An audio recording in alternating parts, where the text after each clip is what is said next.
Hello everybody. I hope you're doing well. I see Freestyle HQ and Kiriniko in the chat already. Let me know if you can hear me and see me. And there's Quindy, the very helpful Quindy. I always appreciate her assistance because I get flustered and don't know what I'm doing. I could not possibly figure out how to do links and talk and all that stuff at the same time. So I have a variety of holiday delights for today. And I hope that you'll enjoy that. So I've got stuff like this. We're going to do some swatching. I know some of you love the swatching, but that's not all we're going to do today. There's some other non-paint related things. Oh, Clavicus, Big Apple ST77. Nice to see you. So I'm going to switch over to the combo view and turn on my light. And hopefully that's not too in your face. But I thought I would review and check in on the stuff I did last week. Excuse me. So I had done these years ago. These were colored flame tests. And then since last Monday was the beginning of Hanukkah, I thought it'd be, kind of complementary to that to work on how do we make light sources. So those were little flame elementals, and that's not really a light source. And then I meant to get out my little tweezers, and I forgot. Had some tiny torches that I had made for some dioramas that I'd done. I didn't bring the dioramas with me today, so if you'd like to see, how I made these things and in more detail, or what they look like when they're painted, you'll have to watch the video on demand of last week's show. So these were old ones, but then I wanted to make some new ones, and I tested different materials. And as ever, when I test things with you guys, I learn a lot too. Let me get my gray piece of paper.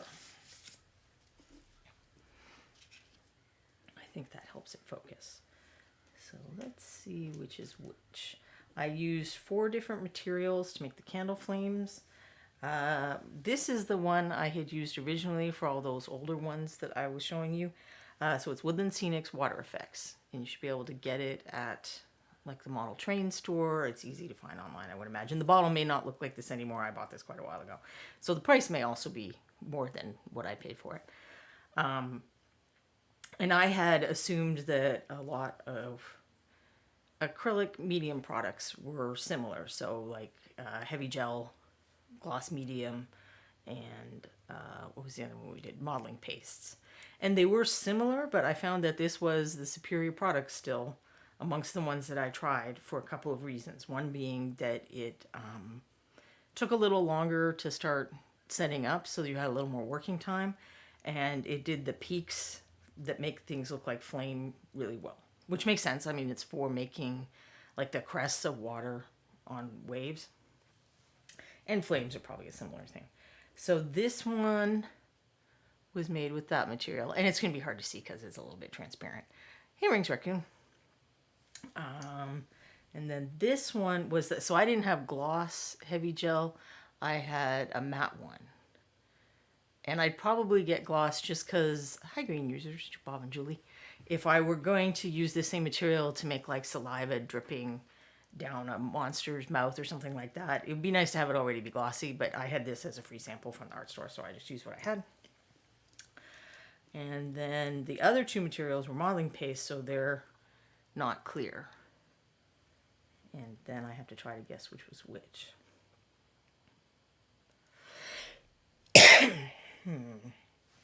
I think this one was the modeling paste that I use most often, which is just Liquitex molding paste or something like that. And this was the golden light modeling paste, which I think whatever makes it lighter, it's not quite as good for the purpose. So those are the little things, but we'll look at the big things and we can see it in more detail. So these were me trying to make like little tiny flame elementals that you might have summoned or might be coming to attack your party. Excuse me.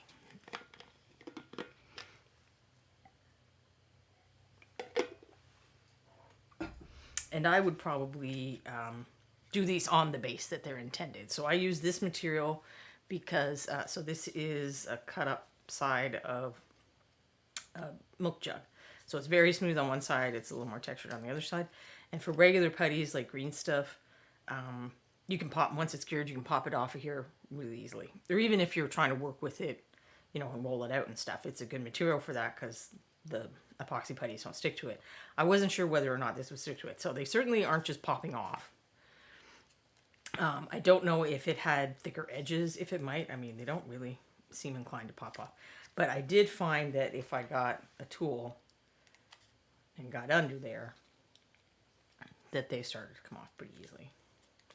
I don't know if it worked with my bigger tool. So that one is the matte gel medium one. And I don't know if you can see, let me zoom in again. If I push down on the little peaks, or I'll do it on the side thing, it is still flexible. So if you were going to use this on a gaming miniature, you'd want to try to have it more to the inside of the base and stuff. So it'll take a little bit of interaction, but you can, you know, accidentally or intentionally rip these things off. So that one was the Art Store product, and this was the Woodland Scenics thing. So I do want to say one thing about the Woodland Scenics thing. I think you can see it best on here. If you look at it, it doesn't seem entirely clear, and I don't know if it's obvious on screen, but there's a lot of little bubbles in here. And you can't really use this product without making some bubbles, but when I used it last week, right before I started the stream, I opened it up to check on it, and it had started to separate, so there was like the fluid part and then the gel part, and I stirred the top together just so I knew it would work for the show. And these products do not always like to be stirred. They like to have settled for a while before you're using them. So what would have been ideal for me to do, particularly if I wasn't, I mean, the flame things I would paint, but if I was trying to do water effects, and I didn't want that level of bubbles, I would need to do my stirring beforehand. And normally you don't have to stir it. It's just been sitting for so long. So you just have to stir it every year or two. But if it would be optimal, I mean, I still need to go through and make sure that it's fully stirred and all of that. But if I were to be wanting to use it on a diorama, I would want to do that like well before I did whatever I was going to do. So yeah, I was just working off these. These aren't meant to look anything, but this is the Woodland Scenics product. This is the Golden Heavy Matte Gel. This is the Liquitex molding paste, and this is the Golden Light modeling paste.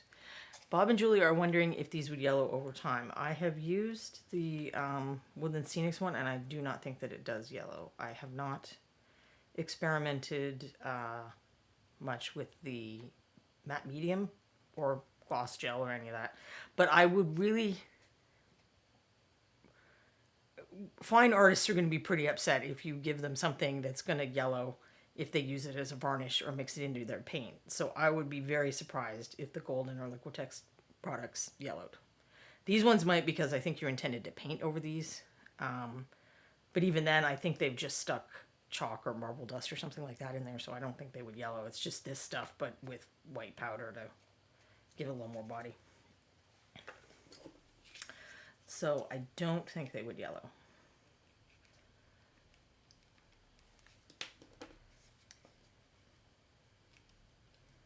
So yeah, the little trails are going to work better if you make that directly on a base, if you want the little trails. But I just wanted to experiment with the idea of, you know, there were little, it was moving and had a little trail of flames behind it, kind of thing.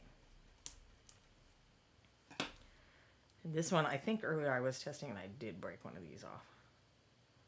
Or maybe it was the other one, the other white one.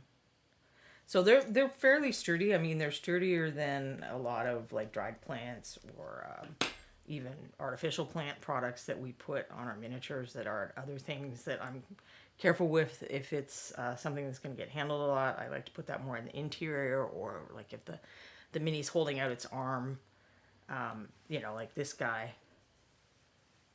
We'll pretend he was in a woodland scene for some reason. I would put like a plant or something more fragile directly under the candy cane, and then it would be less likely to get handled when people are picking it up. So, oh, and then we had the 2 candles. Let's see. So it's going to be hard to see, but I use those clear products to dribble like melted wax lines down the sides and then to make the little flame on top. And I made this one like a really fat candle to make it easier to see on stream. So I used green stuff for that one, and this is a similar putty called Procreate, and here I used one of the white products so it's easier to see the dribbles and the flame. I tried making one of these candles with epoxy sculpt, which I like for a lot of basing stuff and things like that, and it wouldn't stick to the, so inside of this is a little piece of paper clip. It wouldn't stick to the paper clip, and it deformed really easily. So there is a reason to use different kinds of material for different projects. As much as it would be nice to find like a uniform, a universal thing that would work for all the stuff you want to do. I use epoxy sculpt a lot more than green stuff for the type of bases that I do. So that's a review of last week. So now let's see what goodies I got. Reaper. So it's holiday time at Reaper, and they've got all kinds of specials and things you can buy. This is one of the things you can buy is the holiday paint set. So this is the new set this year, and this is their new packaging. I don't know if I can even... and this is because of problems getting the other packaging. I do think the fact that they took the time to put a little bow on there is kind of adorable. Now I did, since those of you who are regulars know that I like to shake my paint before the show to make sure that it's, I use a vortex mixer to make sure it's good and shook up well, and you guys don't have to listen to the vortex mixer. So I did open this to take the paints out and shake them. I haven't looked at any of the colors or anything. So some of these colors have been around for a while, and some of them are new colors. So we're going to get to see new colors of spruce green, graham cracker, toasted marshmallow. I'm going to swatch all of them, but just these are the new ones to look forward to if you haven't seen them before. Cranberry Red, Angelic Gold, Dreidel Blue, and Chocolate Bar. And you can get these, if you don't want the whole set, they are selling them in 4 triads or 4 sets of 3. One of them is the s'mores, so you get toasted marshmallow, chocolate bar, and where's the other one? Graham cracker. And then I think there's like a Christmas tree. I don't know, I don't remember. But if you just want a few of the paints, you can figure it out through the triads. If you go to the front page and hit the picture at the top, it takes you all holiday stuff. But I do have some of these colors already, and if you've been here a while, you may have seen me swatch them for Christmas in June when they were selling the old set. But I wanted to show the colors that are being sold now, so I'm going to do swatches of all of them. And then if you get $60 worth of stuff, you get the Christmas sampler, which again I opened so that I could shake the paints. But there is a Christmas decoration, a pewter Christmas decoration you can buy of this Sophie. So it's what we would call a flat or a relief type sculpture. And it's pretty big. It's like this big. So if you're wanting to paint something as a gift for someone, that would be a great one because it's big enough to see and it's big enough for you to get in there and do some fancy stuff if you want. I don't think there's anything interesting on the back, just like warnings and stuff like that. So what is inside? We have 2 more paints. These are not new paints. These have been in the holiday set from previous years, but Holly Berry and Ginger Cookie. And then you get the, so it's called Gingerbread Night. And this will be for sale in January. This is a Reaper Bones USA that they make in Texas. So if you don't want to buy $60 worth of stuff because you already have a bunch of the Christmas things, you can just wait until January and buy. Or some people have been talking about they want to make like full units of this guy and stuff. So you can do that. And this is the figure that I was showing earlier. I'll zoom in just a little. So I painted him for Reaper this year, and he's sculpted by Christine Van Patten. And I have let Ron know that there are requests for, different weapons and poses and stuff, because some people do want to make little units or whatever out of him. So the one I painted is metal, because the molds and the figures didn't exist yet. But this one is the bones. So I'm going to pop them out of here so we can take a look at how well it fits together. The metal one was 2 pieces too, because the way the arm is, I think they call that undercuts, and you can't make a 2-piece mold with, when you have things going in opposite directions like that. That's how do you pull it out of the mold. I'm glad Bob and Julie are here because I have something I want to ask their advice on. Yeah. All right, so yeah, he's so much lighter in the Bones USA, and you can kind of customize him. I know the one that they've been showing on Reaper Live. The one they've been showing on Reaper Live has been customized so it looks like there's a bite out of his side of the body right there, instead of having the arm. So there's a little notch right there, so he actually connects at 2 places, so it should glue up really easy. I mean, the metal one glued up really easy, so. And I am glue challenged, so yeah, there, it just fits together like that. I did, so you can see around the back where the candy cane is, I did fill that in on the one that I painted with epoxy sculpt, actually. So that was a big enough fill. I mean, I probably could have done it with that molding paste, but I think I had my epoxy sculpt out for something else because I extended the base. So I just went ahead and filled that while I was there. So yeah, he's very cute. And I did use some of the colors that we're going to look at on this figure. I did not actually use Ginger Cookie because I wanted, there's a little more yellow in the highlights that I painted because I wanted a really spicy, warm looking cookie. I do like this color, and I've used it for other things, like, if you want a blonde hair that's not very yellow, that's a nice color for that. So that's what the Gingerbread Night looks like that you will buy, since the one I got was a little bit different because that didn't exist yet. Where do I put him becomes the question. And then there's some candy. Apparently Ed didn't get to my bag. There's a lot of green apple candy, which doesn't seem especially Christmassy to me, but there are also candy canes. So we'll be enjoying that. I do think the Twizzlers kind of look like a Christmas decoration. So I'm going to leave these paints out because we'll swatch them too. And then the stuff I got like with my order. I also had to order, so one of the reasons I made an order is I had been bad and neglected paint maintenance, and some of my metallics had gone funky, and I thought it was best to replace those, and I had to replace about a dozen. Cranberry says he's ordered all the new paints and they'll be arriving tomorrow. I can't wait. Yeah, I wasn't sure if this was going to come in time. I kept checking the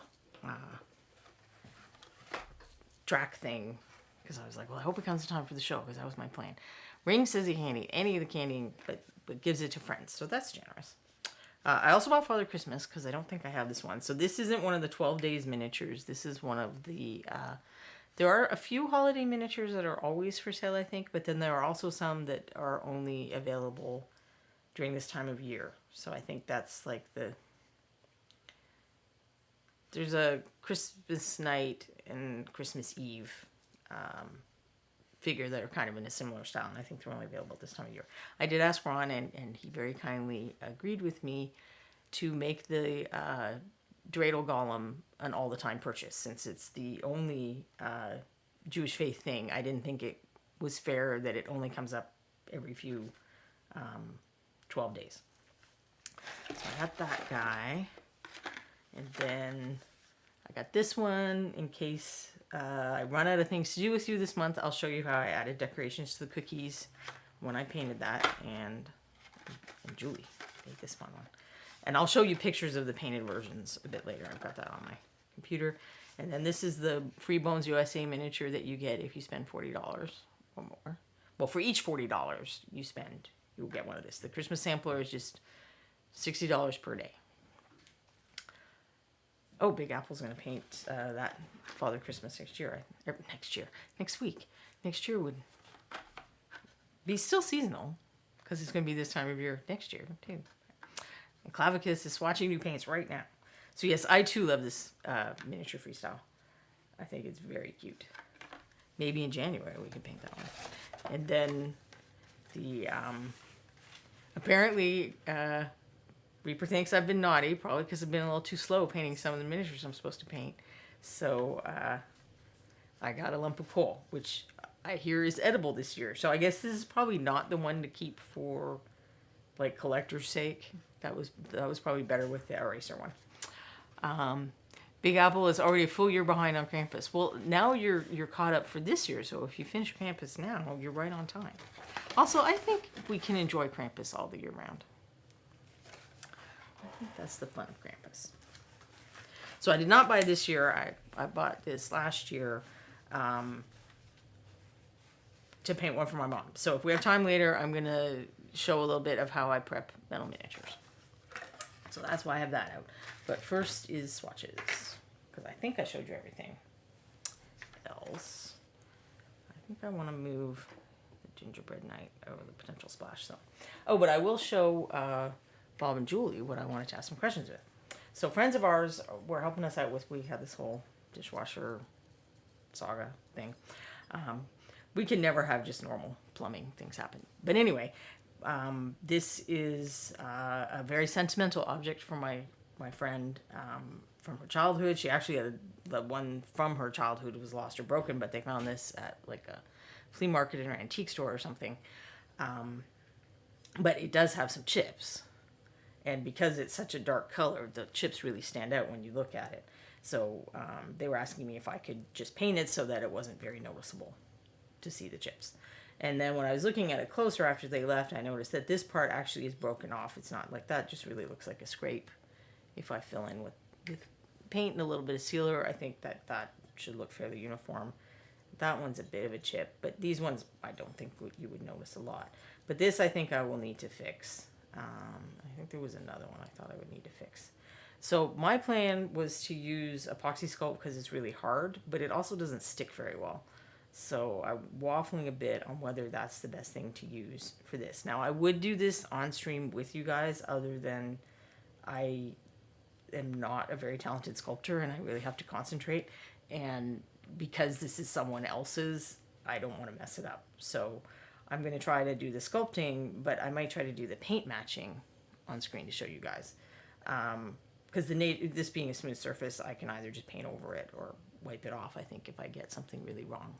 And I don't know if you thought that would be interesting to see some paint matching. That wouldn't be the only thing I would do next week, of course. But so Bob and Julie, if you have any opinions on whether hard putty like Milliput or epoxy sculpt is suitable to fix this, let me know.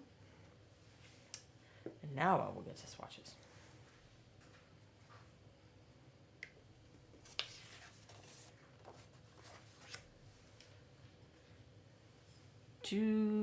Jusaurus Rex 1 thinks it's missing a set of holly berries. Well, it's actually an ashtray, so this is for the cigarette. It doesn't look like anything's popped off elsewhere. I think it's got all its berries.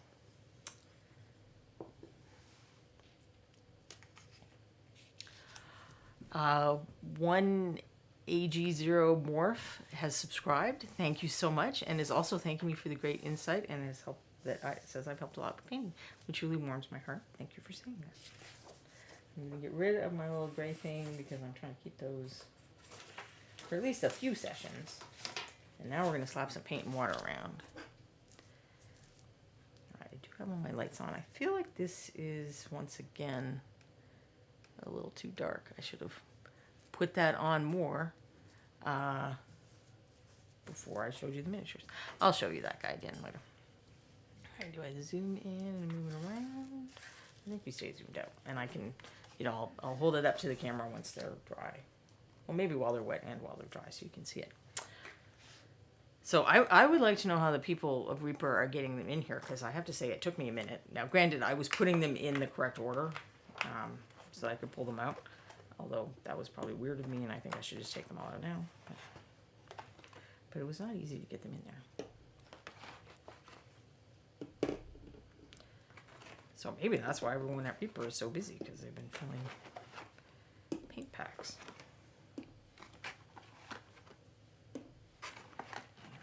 3 more. And then I'm curious to see what this, if there's anything on the other side of this paper. Let's find out. So this is the biggie holly berries. You could, you know, if you scrapbook or something, you could use that. And yes, there is something in here. There are Reaper holiday gift ideas. So let's see. Well, if somebody really loves you, if Santa really loves you, he will bring you a Vex airbrush. There's Reaper paint sets, Reaper Bones black box sets, which is the Elemental Scions, Blood Demons, Cryptor the Dwarf King, Henchmen and Hirelings, the Pirate City of Brinewind, and then of course Dungeon Dice, which I hear are back in stock.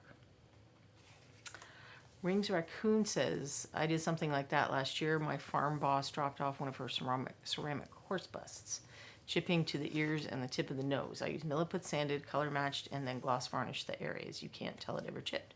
Oh, I'm hoping that's how it works out for me. Rings, thanks for the tips. Green User says, hard putties probably are best. If it really doesn't want to stick, try mixing green and epoxy sculpt together to make it more sticky. Ah, that's an excellent tip. Thank you. So before anyone asks, I always get questions what paper I'm using. I'm using Canson XL watercolor paper, which is crap for watercolor, but great for this. However, you do not need to have a fancy heavy paper. I'm doing this on stream for you guys, and I'll probably take a picture to send to Reaper, so I like to use nice paper. But you can do this with, this is just Strathmore drawing paper. You just want something that's a little heavier than your computer paper. So this is 80 pound, even 60 pound would probably work, but your computer paper is like 20, 30 pound at most. I mean, your printer paper. I'm not saying that you have like the old dot matrix paper with the little things down the side.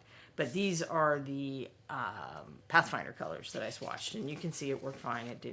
It buckled the paper a little, but not a lot. But I just like to use these since I'm doing these on stream now. And also this paper, the other reason I stopped doing this, because when I scan it, is it's ivory rather than straight white. And if I'm going to scan things for people to look at online, I think it's clearer if it's a whiter paper, so that they're getting a truer sense of what the color is. Because if they're assuming that that other paper is white, and that's just a color cast from my camera or whatever, they are wrong, and then they're going to get a wrong idea about the colors. So I'm just going to move some stuff out of the way and make a little space.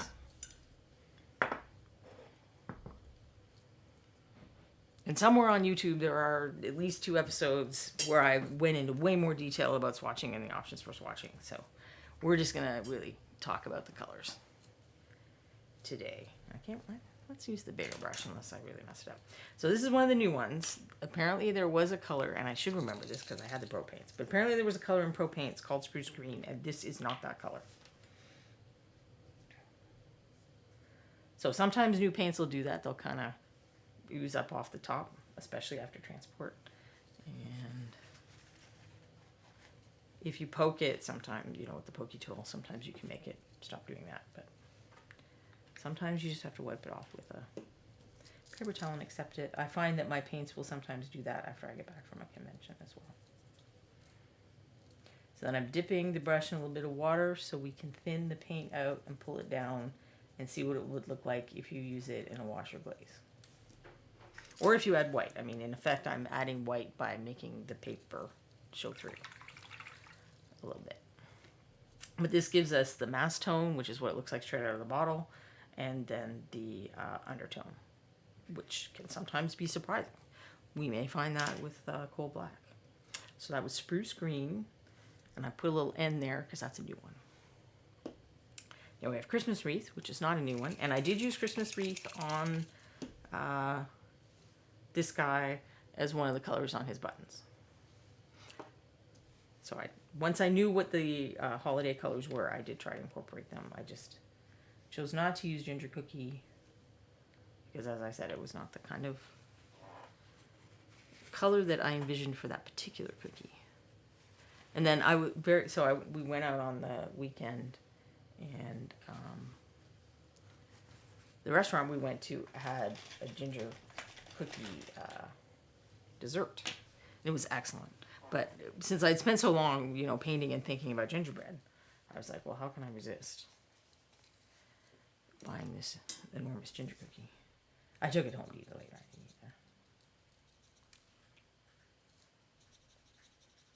But if you have a Trader Joe's in your area and you like gingery things, they have a triple ginger cookie that's like really amazing.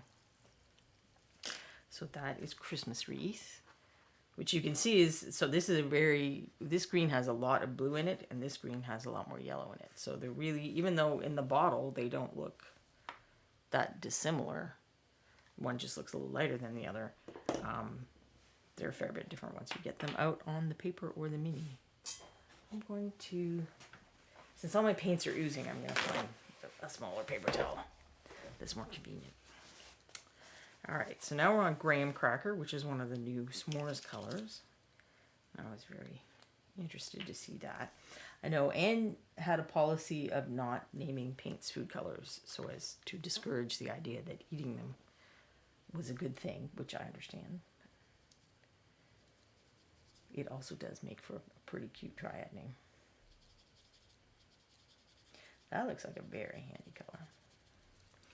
Because I kind of live in a world where you can't have enough browns and tans and stuff because there's so many things that are brown and tan. Toasted marshmallow is another one of the new colors. And, of course, also part of this s'mores triad.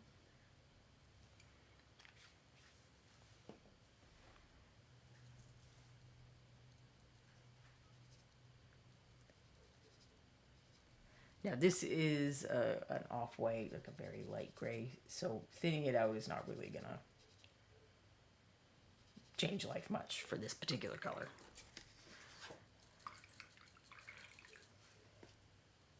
Okay, Cranberry Red is another new color and it sounds very intriguing. Now I noticed on my Facebook page right before Thanksgiving there were a lot of feelings being had about what kind of cranberry sauce is good. So I don't know. You can comment in the chat if you are straight from the can is the way to go or fancy homemade. And people who like from the can are delusional. I admit I like both, but straight from the can is the cranberry of my youth that I'm sentimental about. Ridge marks and all. It's part of it. Tastes delicious. Part of the holy trinity of a turkey meal for me. Because I was a vegetarian for a long time.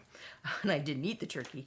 It was mashed potatoes, stovetop stuffing, and cranberry sauce. Wow, that is pretty. I do like that. That's that kind of wine red. This would be very nice for like regal, noble clothing, stuff like that. And this is a little while back. And I do still hope to do this as a show. But I can't remember if, I think it was Trash or Grandma maybe, but somebody was saying like, how do you paint red? And since Christmas has co-opted red and green color complements, how do you do it? And that's one of the ways you would do it. Is this is kind of, you know, not a standard bright red, so you could probably even get away with that. They're different enough. Or if you had the standard red, which do I have one with me?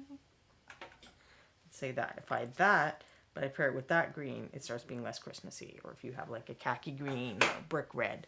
So that's how I still manage to pink and mint are also ways to use red and green complements without making someone look at it and go Christmas. I do tend to avoid white if I'm doing, like making white a strong part of the color scheme if I'm working with green and red. Because then you have snow, you're adding snow, and it becomes even harder to avoid evoking thoughts of Christmas. So peppermint white is white, and so thus it is somewhat pointless to put on my swatch thing. But my swatch thing is actually not as bright a white as the peppermint. It's more of a soft white. So it does make a difference. It just may not make a difference that you can see on screen. So let's see. We have... Clavicus likes the cranberry paint, but War Shadow likes fancy homemade cranberry sauce. I keep scrolling back on me. Queenie likes homemade. I won't touch the canned stuff. I can't eat stuff with that gelatin texture. Texture problems are a definite thing that are hard to overcome. Quantum Reveries like straight from the can, sliced thinly, and put into leftover turkey sandwiches. Oh, that does sound tasty. Crow and Bones says, how does the spruce green compare to the old spruce green? So you're probably asking about the Pro Paint spruce green, and I did not keep my Pro Paints, and I don't think I swatched my Pro Paints, so I can't tell you exactly what it looks like. I'm told it is not the same color, so I can't say how different it is from that original color, but it was not intended to be the same color. War Shadow 55 says it's darker. And Kurnico likes the cranberry enough that he might want to make another order. Okay, so Ginger Cookie comes later, because that's not part of the set. I stuck the two from the other thing on the end. And now we have Angelic Gold, which is a metallic. Unless I am very mistaken.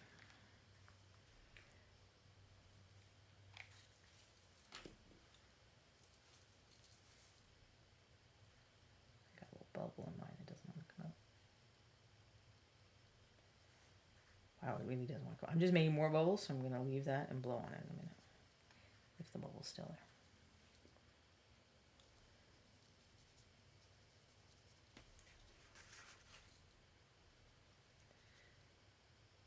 So in its wet state, you can tell the metallic more in the pull down of the undertone.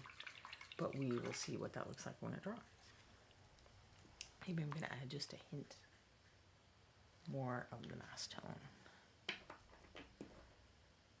Cladicus says it's just not Thanksgiving without a big bowl of cranberry paint.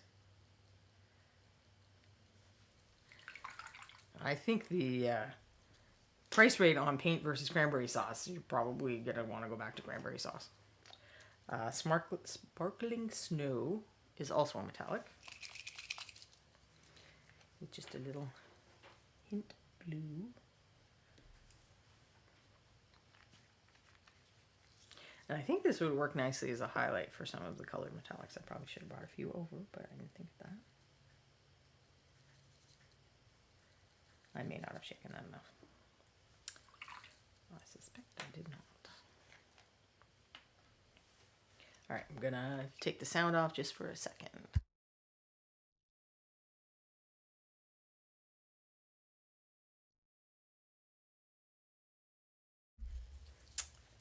All right, let's try again. I may have to stir. I do find that metallics settle and separate a lot faster than regular matte colors. And that seems to be true of most brands, because I was just saying how I had to replace some of my Reaper metallics.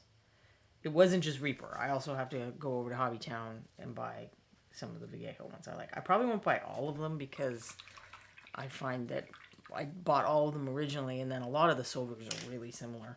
And a lot of the golds are just weird, which, I mean, I guess I like about them because that way I'm getting a different color than other people have. But they have some interesting ideas of what gold looks like. This is another new one, Dreidel Blue. And also kind of gooping out a little bit. So afterwards, I won't make you guys sit through it because it's too boring. I will go through and do my standard thing now where I do my swatch. I probably will still put it on the tips as well. And then I usually, because I sometimes travel with my paints, why don't I get a color that you can see? Okay, well, that's a different code. I'm doing a very good job of this. And I forgot to do it. There we go. I put my initials on the bottom. So if I travel with the paint and then I have other friends who also traveled with their paint, we can figure out whether one is mine or not. And then the GC is Gen Con, which I don't even go to Gen Con anymore. But I still just put that on my class paints. So that when I'm in a class, sometimes people brought their own paint, or if it's at Reaper. Ooh, that's a nice vivid blue. There are going to be a lot of paints around. So I like to designate my class paints. This is Chocolate Bar, which I have hopes that this is... Ooh, this one is really... It even made a noise. I don't know if you could hear that when I opened it. It was like opening a can of pop or something. But that is the Peril of paint travel. So if you do travel with your paints and you come back, you will very likely, especially if you're on a plane, you will very likely find that they do that. They use up from the tip because of the pressure changes that they will have gone through. Oh yeah, I think that's a brown that I've been looking for, like just kind of a brown. I know that doesn't make sense, but Samurai Jack says, always love those pressurized dropper bottles and the eruption of paint when you order them. Yeah, Queenie, that paint bottle was excited. It was like, I'm new Dreidel Blue. Frosty Blue is not one of the new ones, but would make a nice highlight for that if you want to go kind of cooler with it. I would get something that's a little more intensely blue if I wanted to maintain the intensity of the Dreidel Blue. I don't paint a lot of blue, so I don't have ideas off the top of my head of what exactly I would use. I mean, I guess I paint blue. I paint off blue or purpley blue or dull blue.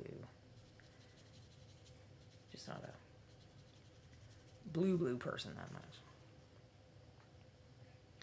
That is a very cool color that makes you think of winter. Quantum Reverie says, just use Frosty Blue on some monstrous snowmen. Good snow shadow color. I agree. That would be a great snow shadow color. And the color called Snow Shadow is also good. So this is a popular one with many, many people, I think. And I believe it will show us the value of doing the undertone thing.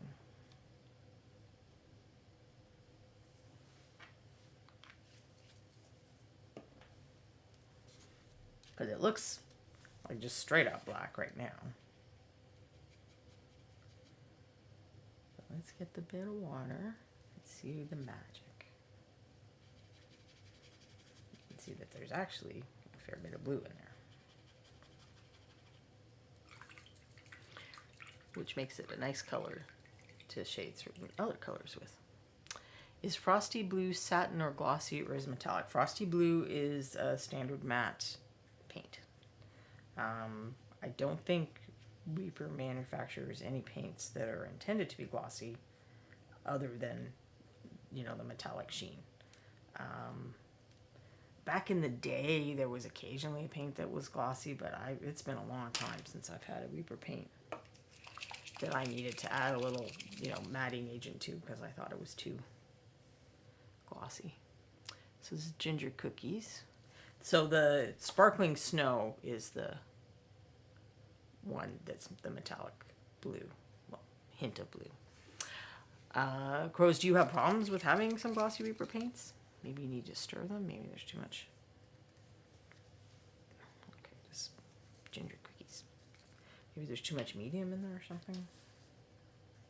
I remember a few reds, but this really is like way back in the day. Like I'm talking 10 or 12 years ago, which some of you may have paints that are that old. I have several paints that are that old, and as long as I'm good and don't do what I did with those metallics, they're in great shape. I think somebody in chat last time we talked about Ginger Cookie was saying they use it as a skin highlight. So it's one of those things that a lot of people talk about. Like you'll hear people talking about on the forums and the coal black. These two are kind of the ones I think I hear the most buzz about, as it were. But these all seem like useful colors that we might be hearing more about as well. Crows and Bones says, no problem, but I thought my Frosty Blue had a bit of a sheen to it, and I must be crazy. Well, once this dries, we'll take a second look. Maybe it is an exception to the rule because it's a holiday color. But I don't remember it's shining on the previous swatches, which I may be able to find, so we can compare. And this is Holly Berry, which is Valander's favorite red, and I did use it on the gingerbread guy, and I liked it quite a bit. I mean, I used other colors too. So when possible, I prefer not to mix my shades and highlights. If there are things in bottles that I can just dispense onto my palette and get painting, that saves me time. So I look for a range of colors that will work for, you know, shadows to highlights. So I rarely, when I say I use a color, I used it as one component of that. But the holly berry was a significant component of the red on the gingerbread guy. So they're going to stay wet for a little while because I applied it thickly to get the mass tone. So I'm going to figure out someplace safe to put this. Alright, that should be safe for now. But then if I start doing something else, I'll forget and get paint all over stuff. It'll be fun. Alright. Was there anything else I was going to show you? So I showed you the gingerbread man. Oh, I think I should take the hair out of the box and show you that. I mean, I'll show you the painted version of that.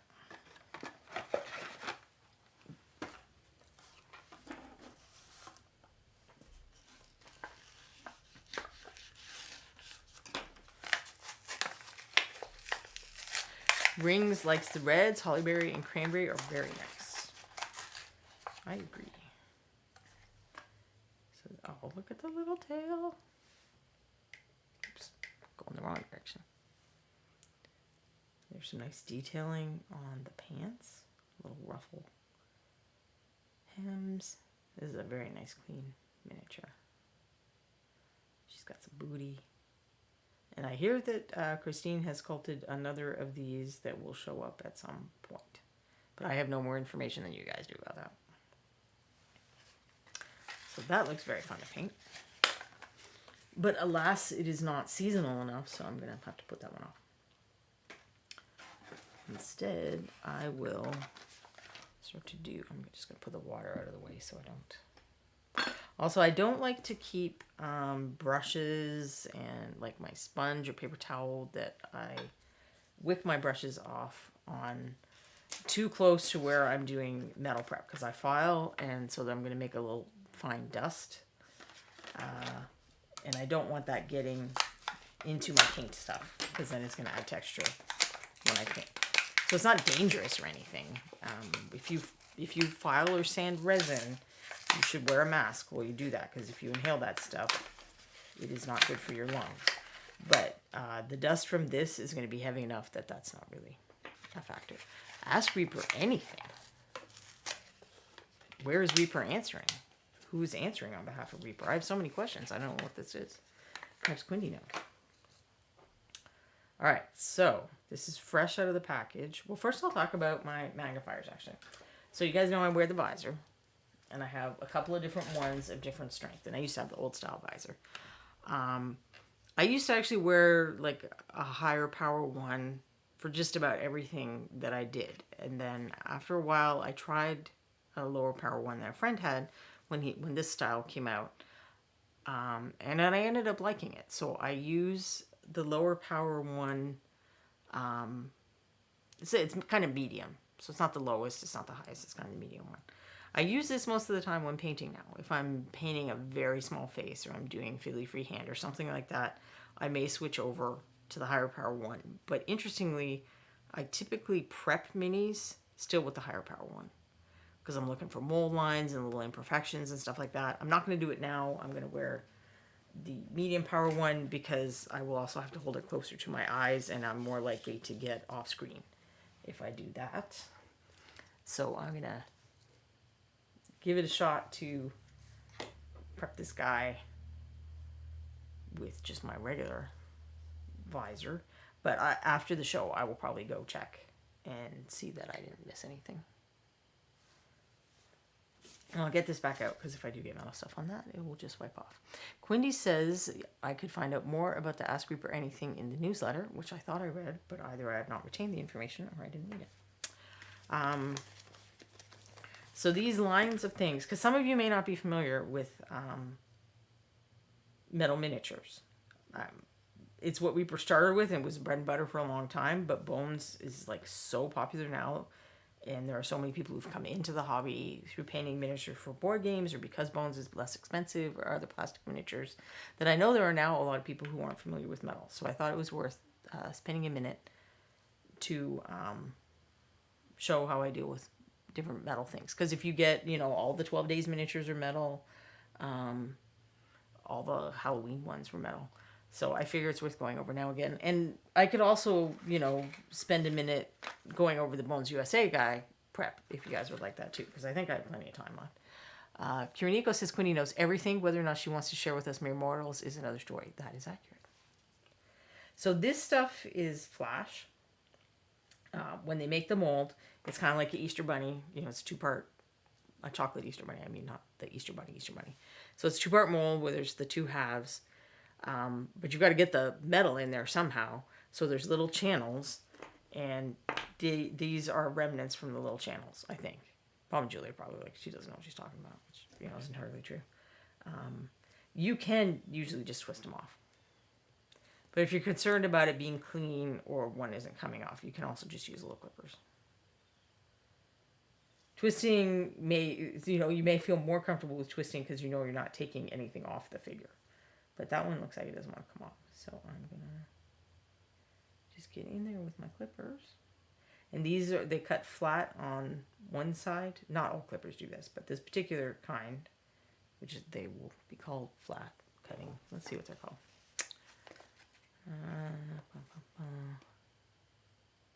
Close cutting thing. I know there's a name for it. The Xuron is the brand that makes these, but I'm sure they make like other kinds of things too. Yes, they tell us they make a large variety of micro shear flush cutters. So flush is probably the word you're looking for. And they use the term micro shear to show that it's cutting flat on one side. Now the other side, if you're using this to like chop off somebody's arm to do conversions or something, the other side will get a little mangled. So you keep the flat side next to the part that's important. Oh, and then there's more. Very often you won't see this stuff on miniatures. Like they don't all come with flash. It just happens sometimes. So I didn't.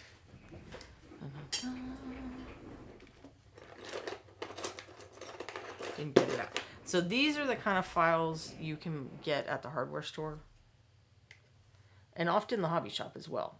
So they're fairly large, and it's like a crisscross hatch is how they file. These are not my favorite. I really only keep them for one thing. And that thing is making the base completely flat. So if we look at this sideways, you can see there's a little ridge there where the halves of the mold met. And especially if I wasn't going to give this another base, which I probably am going to give this another base. But if I wasn't going to, it would make it so it didn't stand flat on the floor. And sometimes the metal bases just have a slight little tilt or something to them. So I just like to make sure that things are going to sit flat and not jiggle around. And that's really all I use that for. Samurai Jack says, whereas I think I know everything and share that knowledge regardless of whether people want it or not. Big Apple SD77. I love the Metal Reaper minis, but I'm currently switching Legions to Bones USA because that stuff just takes the paint so darn well. And it's handy to not have to prime, to me. So I do so many more tests and experiments, and I just feel like painting it with the bones than I ever did with these. Because it's like, I feel like I have to take the mold lines off with these, and I have to prime them, and then I'm like invested, so I can't just goof around. So I don't want to use this to file. I mean, you can, but it's more likely to leave a texture, and also, I mean, it's not going to make a difference on this miniature, but, you know, imagine you were trying to get in between where the bow and the quiver are. This barely fits, because it's so big. So what I like to get are diamond files. And I have used the same set for like 12 or 15 years. And this was my backup set. And I realized the other day, I'm like, they really seem like there's no texture. So I got out the backup set and I, felt one and then felt the other. And I'm like, oh, there really isn't. I must have worn these files down. So I broke out the backup ones. So now you can kind of see what the package is. So 2mm right here, these are kind of the crucial numbers. So 2mm is how big this is. So tells you that you're getting a file on the smaller side. If you're having to buy online, which often your hobby store isn't going to have anything better than these. So you may have to buy online if you want to try diamond needle files. This company, Rio Grande, I actually got these files at Reaper, and I got the first set at Reaper after I liked them so much I bought the backup set. This is at their store in person. It wasn't online. And I don't think they even carry these anymore. But this store you can go to online, and I think I saw a set of these for like $10 or $12, and I'm going to buy another backup set because that's how well I like them. Quantum Reveries has a 1-inch wide metal file that I scrubbed the metal minis base back and forth on. I think I should get something like that because it would be more efficient. Because then you can make sure it's like really flat all the way too. Because I could easily be filing this side down more than the other. So I try to mix it up and go back and forth. But having a 1-inch size one would be more efficient. And when I was experimenting once with buying these online with the 2mm thing, and I got a few that were even like really small that I rarely use unless there's like a little section that I just can't get any other way. I do use these on Bones USA as well. You just use different pressure is what I find. Classic bones, you can use them, but then you have to use super light pressure, and I only go in one direction. So I go like this, really light, and then just 1 or 2 strokes in the opposite direction to get the little gribblies off. The Bones USA will look rough. Like I'm pretty sure I did that on him. So some of the parts will look rough, but they'll paint up fine. I don't know that there are any places where I can show that on this one.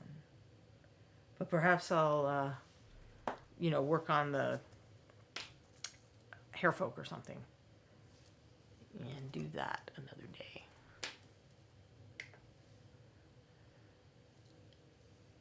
So I think the diamond files work better with our, certainly this will chew up bones, I would think, the crosshatch style file. Maybe one day I could get some out and we could try all my files on them. Because when I did that experimental file buying, I also ended up with some diamond files that are bigger and they're like intense. I really only use them for, I try to get some of the mold lines off figures that I'm giving people to paint in classes. At least when they were metal, it's harder to do with the plastic. It would take me a lot longer. And I would use these files because, I'm not trying to make them 100% perfect. I'm just trying to make it pretty good. So if the surface isn't, completely smooth, I can live with it for the sake of doing it faster. So I guess also if I were, painting armies, maybe I would use those because they're going to get me there quicker and I'm not going to care as much about whether it's 100% perfect. So this is me looking for the mold line. So once you kind of see where it is, you try and follow it. So, I knew where it was on the base there. I could even start following it from there. So I can see it a little bit there.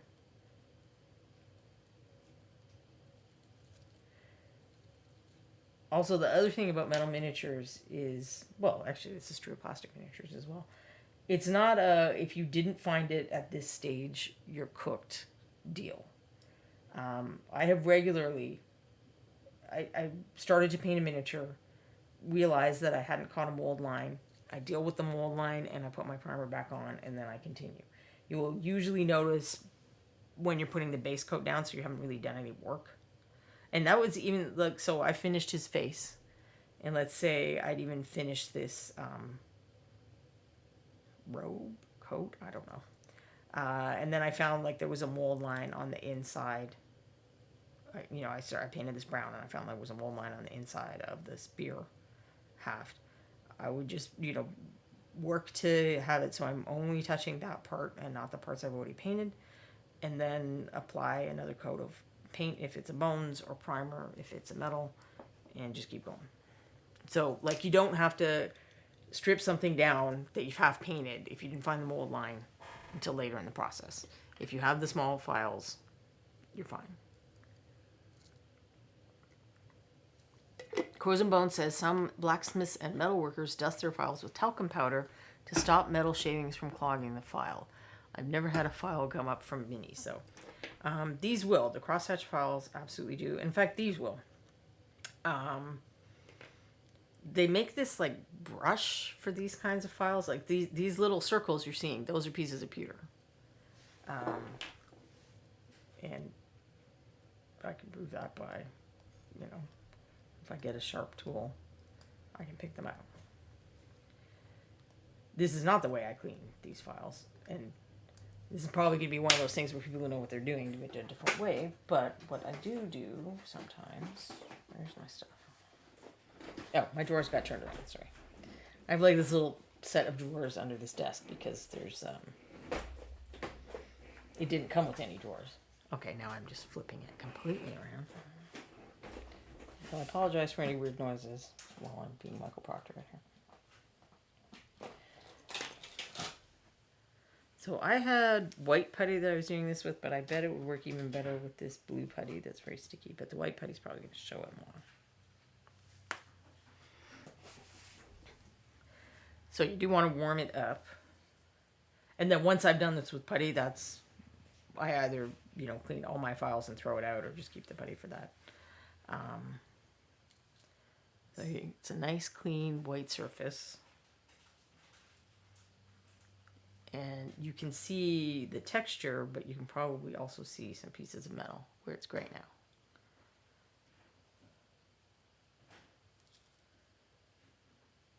And I think I did clean these fairly recently, so this demonstration isn't going to be as effective as it might be otherwise. Where's the one I used? On the base of this figure.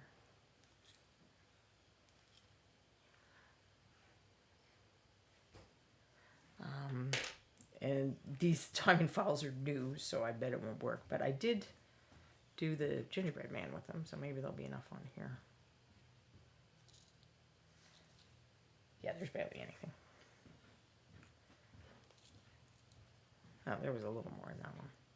But you'll see the little pieces of metal come out. They'll be sparkly and darker. And this, you know, this kind of poster tack stuff never sticks to the thing permanently. And it does seem to help. And that's what I had tried that with my old files, and I was like, oh, well, that didn't help at all. They still don't really feel raspy at all. And then I was like, oh, I guess I've actually worn down the stuff. Yeah, you can't see as well on the blue. But that is my trick for that. You're learning all my secrets here. And I don't recall seeing how anyone else does it other than that brush, which I have that brush thing somewhere, and I have used it on these, but it's intended for like the 1-inch file that we were talking about earlier, wherever he's mentioned. I don't think it's even intended for that size.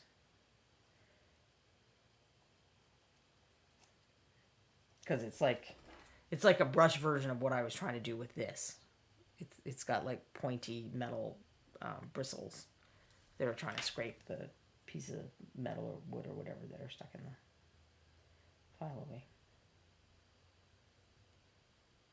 It'll poke you pretty good too because it's like just metal strips or metal spines. I don't know what you would call that. Metal wire, I guess, really is what it is. So this is most often called a half moon. So it's flat on one side and round on another. And I had that same thing in the crosshatch style file.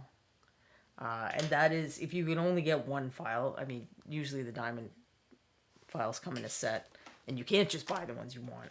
Because honestly, I don't use any of these. There's a triangle. I think I've used that one once or twice. There's one like a sword. There's a different kind of triangle. I barely even use the flat one. So I just use this one, which is the half round. And then the round is going to be very handy shape as well. And then one that I like that doesn't seem to come in every set is, I've seen it called a crossing file. So it's like two shallow half moons stuck together. So you get a bit of an edge on the side. And then slightly rounded on the body. And I like that for, let's see, he does have fingers. I don't think his fingers have mold lines, but we'll show what I do anyway. So you get those little mold lines that go across hands, and they're so annoying. but these fit well in between the fingers usually. And if you've got hair with strand textures, it usually fits well in there. But I find people kind of stress out about mold lines in hair a little more than you need to. Like, you need to try to get them out, but if you lose some of the texture, it's generally not a big problem, because often the entire hair either has a super fine texture that it's not going to make a big difference, or it's fairly flat and it has kind of lock texture in between, like lines to indicate locks, chunks of hair. Those you would want to try to repair, which you can do with, not a straight one is better than this, but you can do it with something like that, or the crossing thing. And again, I'm talking about if you're making a super fancy miniature. If you're painting next week's Big Bad or whatever, like, probably no one's going to notice if you lost a few strands of hair. I guess another thing we can say in Bones' favor is that they do not have glare when you're streaming, whereas metal miniatures do.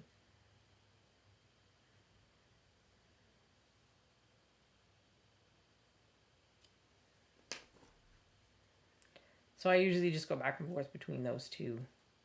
I don't use the round a lot. I think some people use the round more than I do. There's just like certain types of shapes where the round is useful. If something's really curved like that, like you've got a sickle or something like that, and it's got like a mold line on the underside of it, the round is really handy for that. But I don't think this guy has any shapes where the round is going to be much of a thing for me. Oh, this is also good for like these wrinkles on leather or sometimes on cloth. The crossing file is good for those too. But sometimes you want the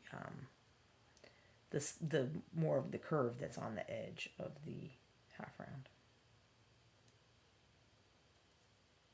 I try not to use my half round too much because it's so useful that then that's going to be the first one that wears out. Because you can switch really easily from working with a curved surface to working with a flat surface with the... And you can see what I mean about places you can't get with the... Like that, that's not getting in there. In fact, now it's stuck.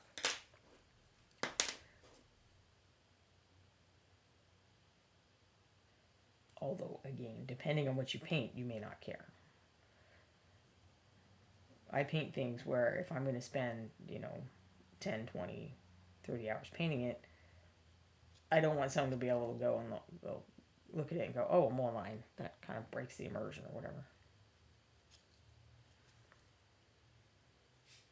Although, honestly, even for game miniatures, I do try to get, like, I wouldn't worry about this underside of the sleeve that much, but I'd still be trying to get the major mold lines. I find them distressing and distracting.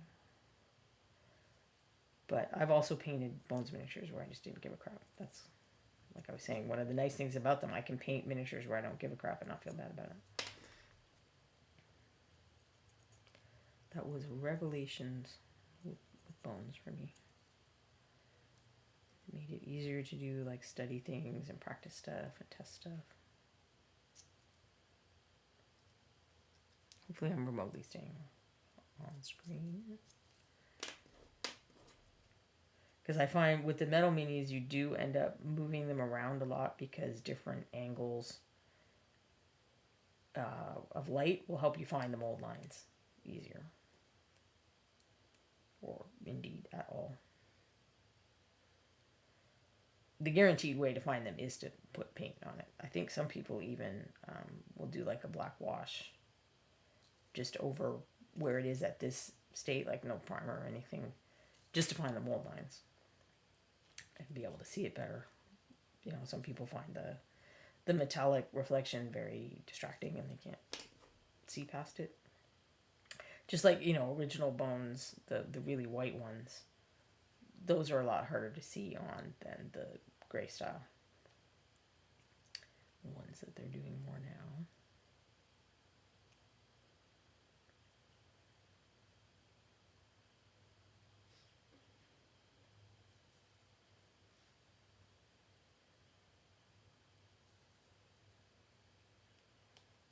I'm spinning it around now because I'm trying to find the best angle of attack for the mold line. Like, is it right on the underside of the thumb? It turns out that it is not. It is slightly like on the inside of the thumb.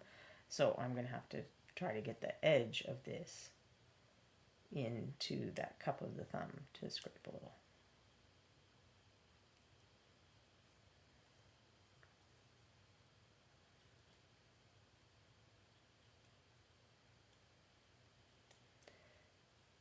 And it is certainly possible to be overzealous about mold lines. There have been occasions where I ended up filing off something that was meant to be there. I know I've done it more than once, but the one I remember doing it on was a figure that had, she was wearing stockings, and it was sculpted with wrinkles around the ankles, which is actually a good thing to do. Like, if you paint stockings, especially if you're trying to paint it like transparent, one of the things that will make the viewer see that it's stockings, instead of like just standard cloth or weird skin or something, is those little wrinkles, because you can concentrate color there. So you can have like more skin color showing where it's pulled taut over the knee or whatever, but then you have more of the stocking color showing where it's bunching up a little around the ankles. And so I was working on prepping this figure, and when I got to the second leg, I realized that the wrinkles were intentional, and I'd already filed them off of the first leg. But the nice thing about that is something as small as that you can add in with painting. You can do what we call paint plastic surgery. So I added it back in with paint afterwards.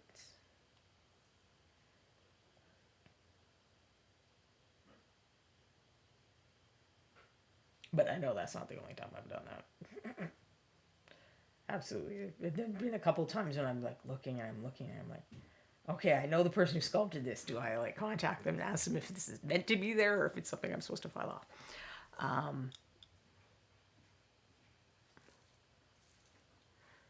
Let's see. Green User says there are some files called Riffler files that have curves and angles to get into those hard to reach places. The ones I managed to find were really big and chunky and also covered in oil, so I never ended up using my Riffler files. Quantum Reveries says, I found for mold line removal, you don't have to make it perfect. It's more important to break up the lines so the eye isn't drawn to it.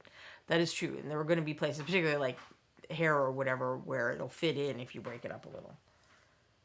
So I'm probably missing mold line on this mistletoe, but because it is really broken up, as long as I try to get any that might be on these very top leaves, it'll probably be fine. I mean, granted, after the show, I'm probably going to go put on my like super close-up specs and double check, because I will be painting this as a gift and I want it to look nice.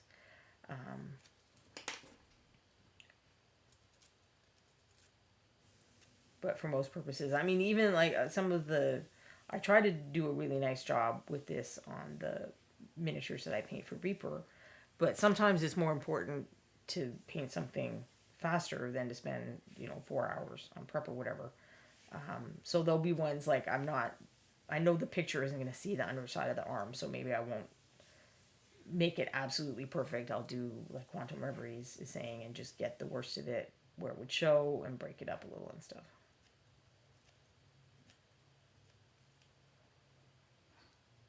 But there are people who would probably say that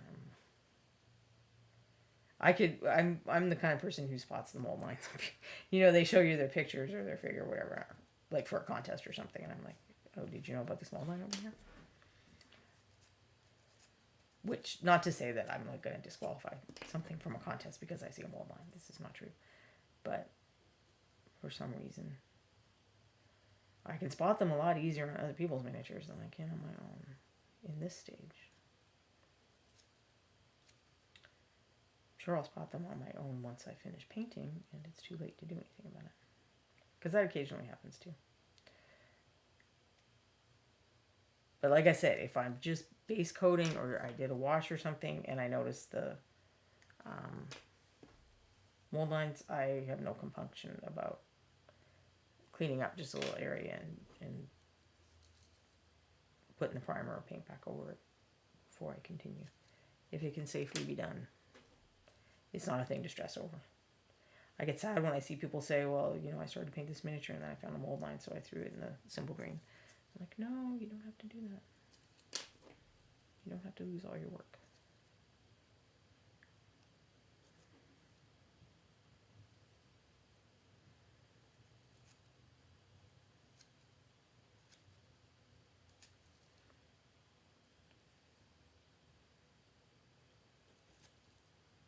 Now, here's an area where if I wasn't careful, I might think that there's like a little, one of those little pieces of metal didn't detach very well. But actually, his shoes are very worn out and his toe is sticking out. I may not have caught that when I first started cleaning the first one, but now I know. So I'm not going to do too much over there. And then I think sometimes what you should look for is like on these things, I'm looking to see if they're super pointy. Because they can actually be, you can get parts that are a little bit sharp from where that flash is broken off or whatever. And that's more likely to rub against something and have the paint come off. But you could also poke yourself, or someone else can poke themselves if they pick it up. So I try to, you know, if I notice any, you know, sharp pokey parts like that, I try to dull it down a little so that it's not going to be catching on everything, especially people. Where conversely, and I don't think I have an example because I have like 0 miniatures here.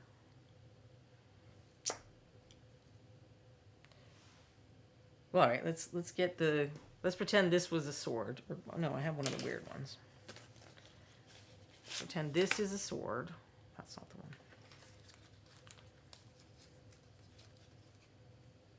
one. We'll pretend. It's got the 2 faces. Where the other side would also have that.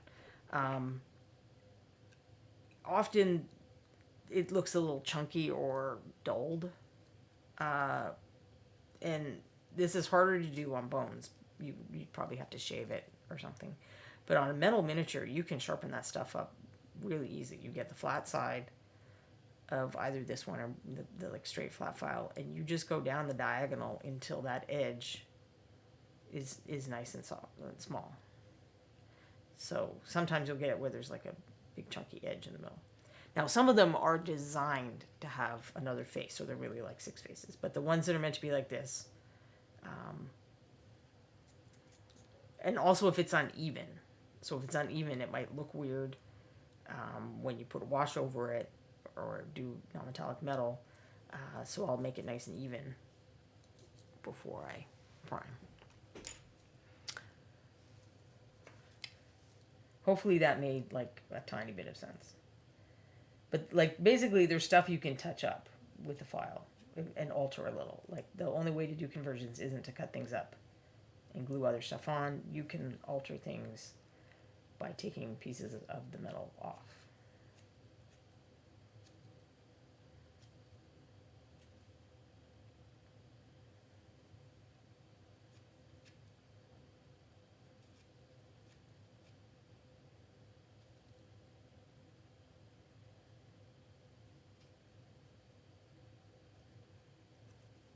This is actually a pretty clean metal miniature. I have one that I bought years ago. Wow, now I can't even remember the store that had these, but it was like a dragon that was madly in love with the knight and was kind of hugging him too tight, and it was really cartoony and cute. And it was a big chunk of metal. I mean, it was like that was the dragon, and then the guy was bigger than normal size too. But the mold lines were so bad, it was actually mold shift, I think, where you'll get, so instead of like a little ridge in between those two, let's see if I can, so this would be a standard mold line where there's like a little ridge where the 2 halves of the mold met. But you can also get like a mold shift where it's like the other half is noticeably higher. One half is noticeably higher than the other. And you can clean it up, but it's hard. I mean, then you start wanting to look at putty and fillers and stuff, and Because I started working on that one day and trying to file it and stuff, and I was like, oh gosh, this is going to take most of the rest of my life, so I don't know if I'll ever do it, even though I love the miniature so much. I should probably find it and see if I can fix it with putty, because it's just too adorable. And now that I do have an airbrush and quasi know how to use it, it would probably be a lot easier to start that miniature than it would have been back in the day. All right, so he is so clean that I think that's pretty much done that. So that is the little mistletoe goblin.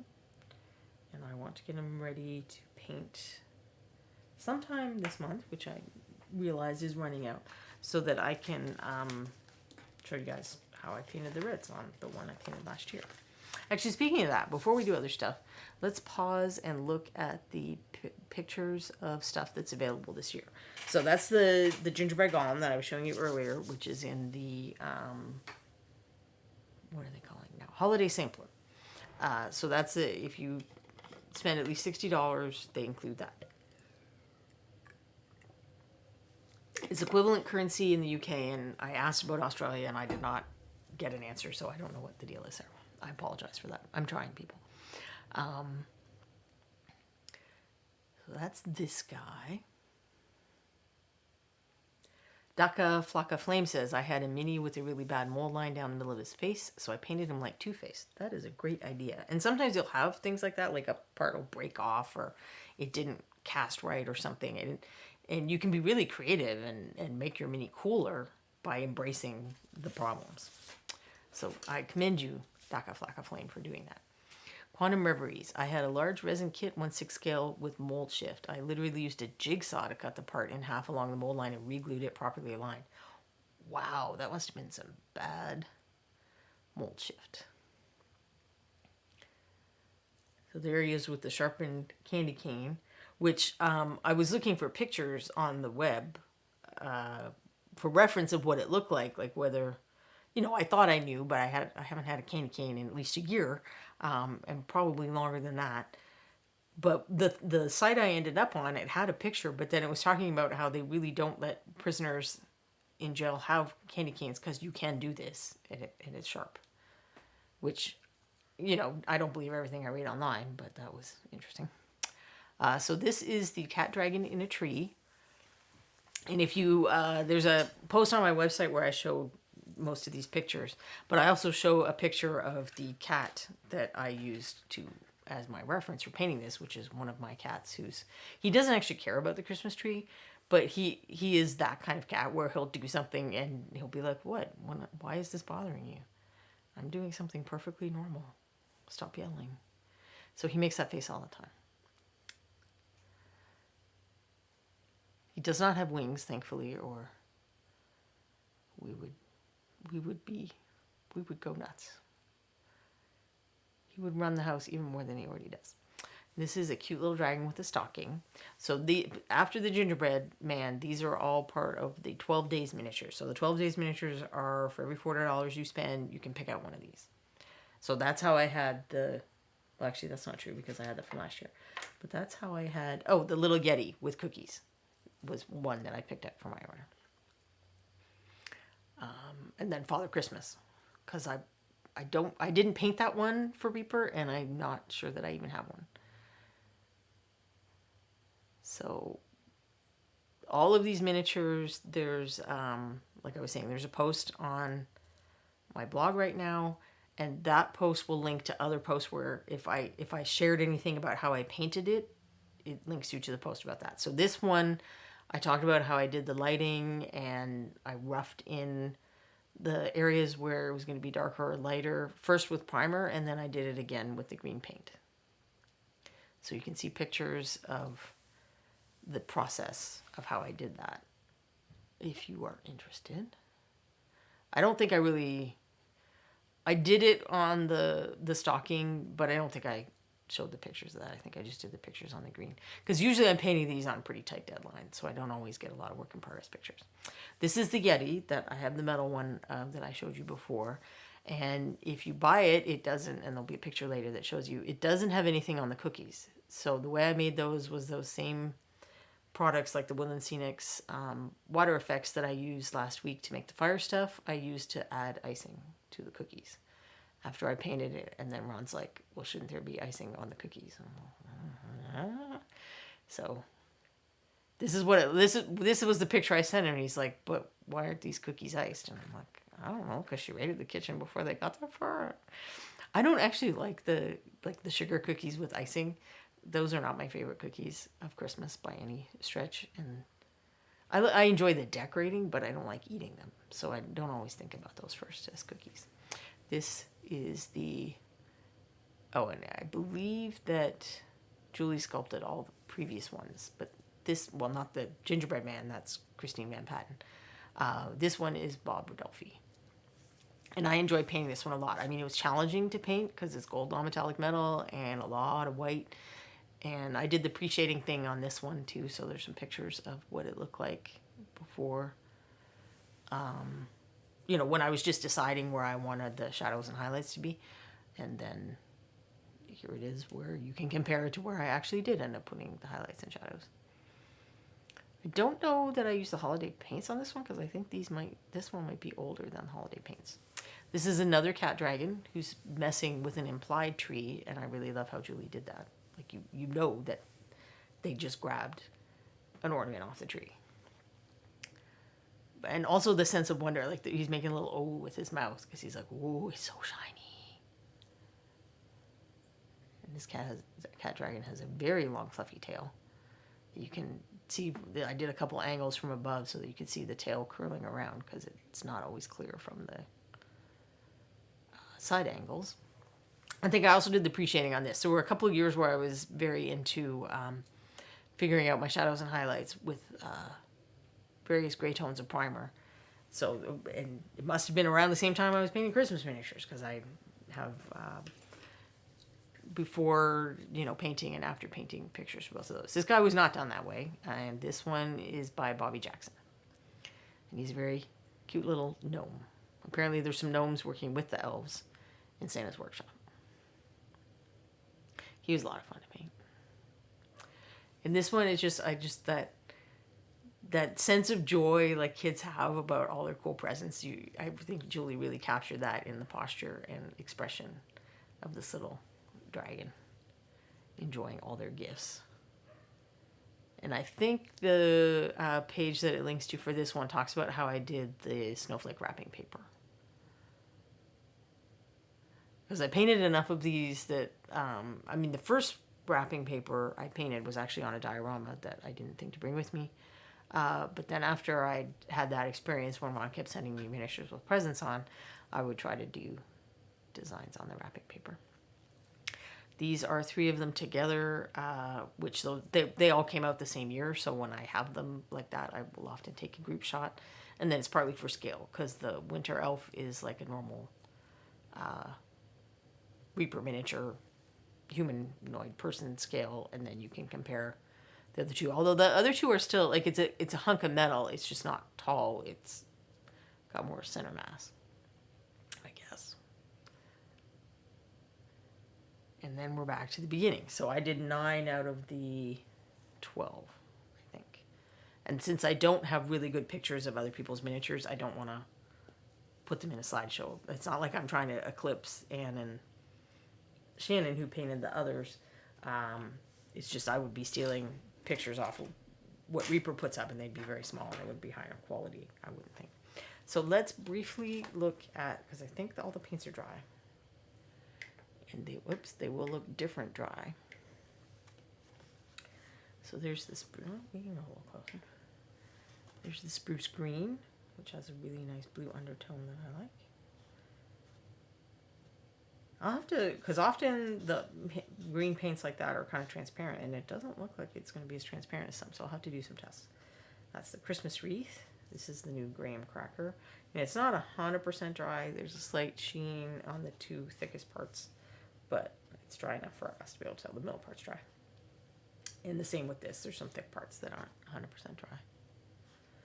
But actually, the difference in color on this comes out more now that it's dry than when it was wet.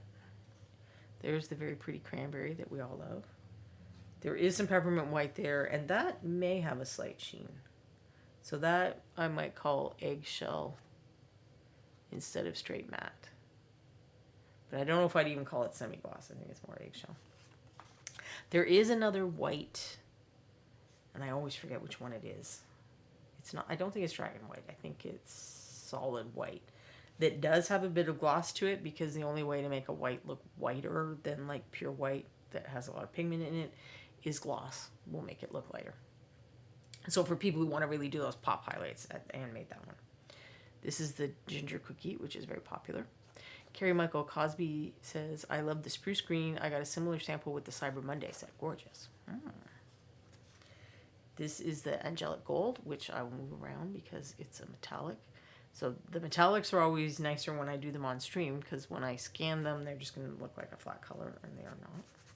Okay, whatever I did there is stuck in. And then that's the Sparkling Snow, which has a slight hint of blue violet, I would say. Now this might actually, I'm not sure it is. Okay, it's possible the Dreidel Blue does have a slight sheen to it. Interesting, because that's not wet.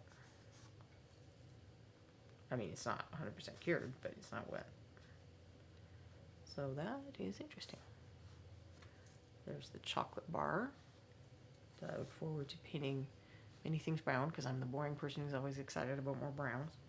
There's Frosty Blue, which I don't. I mean, there's a little bit of a sheen right there, but I think it's like these ones here where that's a thicker part and it's not 100% dry. So I think that'll be flat once it dries. There's the Coal Black with this neat undertone. And Hollyberry, which crazed a bit, and that's because I was applying it so thickly. At least I think it crazed a bit. Yeah. It's because it was, I applied it really thickly and the top dried before the bottom dried. I'm not applying these the way I would apply them to a miniature, because it's on paper. So I would try not to let paint pool in that kind of thickness on miniature. I don't know if you can even see that some of them are thick. I'm not sure you really can. But I go thick on the samples so that we get as opaque mass tone as we can get. So I think that's a pretty nice set of colors this year. Festive and useful. And I will try to, scan that or take a picture or something and put it online. I felt like my scanner was accurate, but then the last time I did scans, I ended up color adjusting them just a little. All right. So we have a little bit of time left. Let me think. So I could work on this guy, but I think instead, since I was doing prep, I will work on the Mini of the Month, the Hairfolk Rogue. And she will be available after the month. She's just that you can get her free with purchase this month. I actually need this for the prep so that it will focus on the miniature and not the grids underneath. Is that as close as I was with the other one? No, probably not. All right, so what would I use on this? I would use, I'm going to start with the files, but I will use some, I prefer a scalpel blade. Where am I?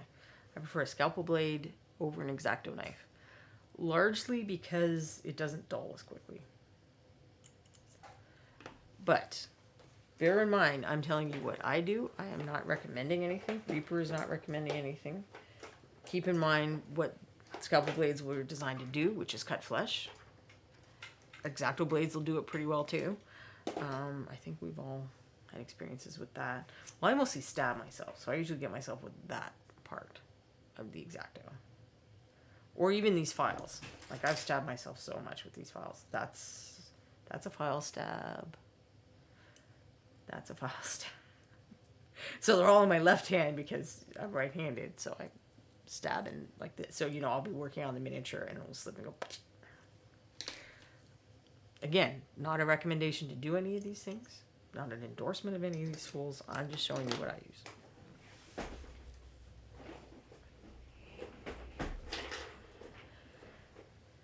I find that these Bones USA, so original bones are rubbery enough that they're hard to scrape. And scraping I might do more with the X-Acto because the blade is thicker. Well, now I'm trying to find a mold line.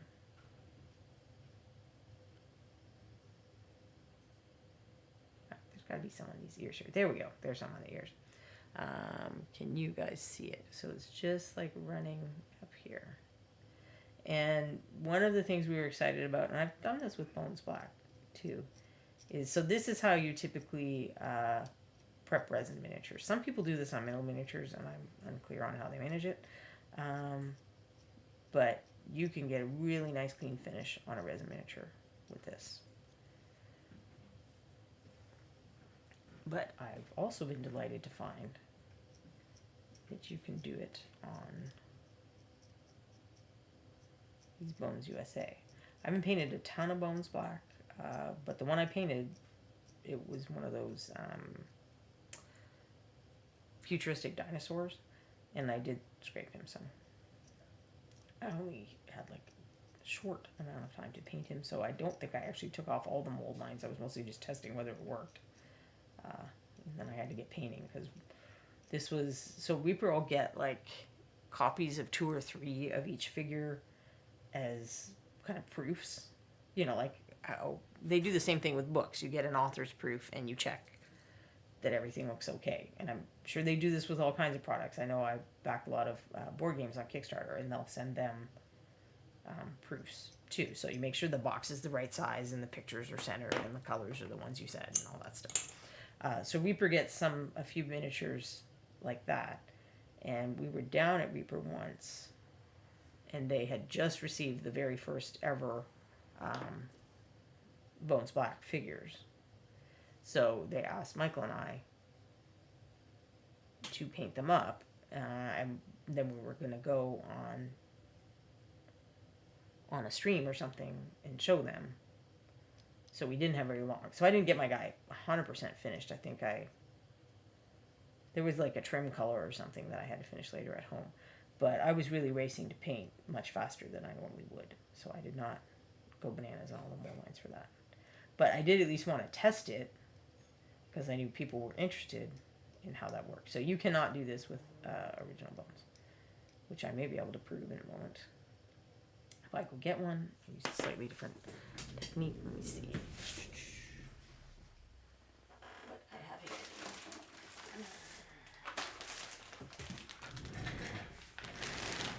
This is my big bag of stuff I might want to, goof around minis, I guess. That's how I think of them.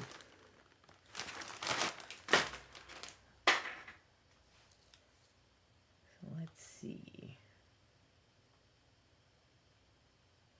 This lady appears not to have any bolt lines, so she's not going to be a very good example. What else have I got?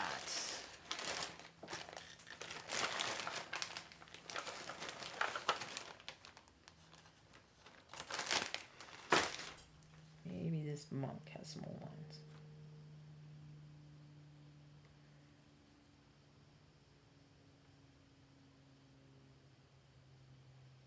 Oh crap, okay. They're always there when you don't want them. How about this guy? Here we go. He's got a nice mold line down his leg. I put it sideways, maybe you can see a little better. So I'm going to try this scraping thing, and it is really not going to do anything at all. So it's not hurting the miniature, it's just also not doing anything. So what I like to do with these, again, not a recommendation, just sharing of information, is I try to get under the mold line and then pare it like a carrot.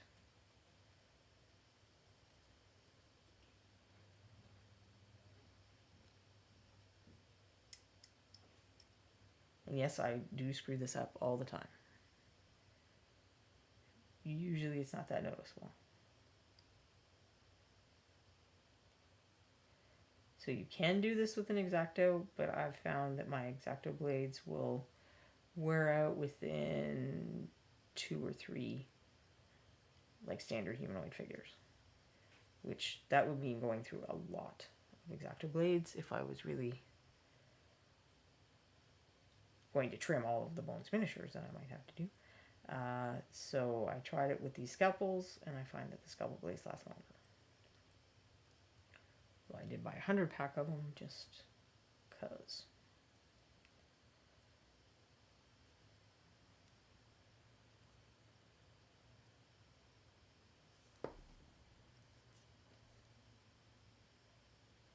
Now where it gets dicier is I do not have the dexterity to handle this blade to go up and down all these little folds. So I can get it here on the straightaways.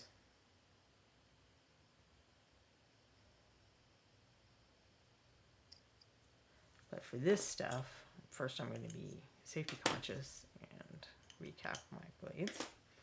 For this stuff, I might try the files. Now, this is going to be interesting because it's possible that I've been more successful doing this because my files are old and worn out, and now I have new files. So will this not work? I'm going to use, I'm just moving it. I'm not pressing down or dragging it. I just want to really lightly go like this. So this is, I think, people who get frustrated with files, it's all about the pressure. And then if I do get some little parts that hang off, I just go even lighter the opposite direction. So I have totally used these files on, I'm trying to find another place where it shows up pretty well. So if I go like this, yeah, I'm going to make weird marks and stuff. But if I go in just one direction and I'm fairly light-handed, well, very light-handed, I guess.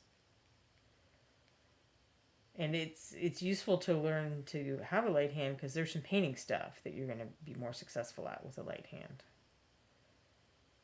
than with really vigorously moving the brush around.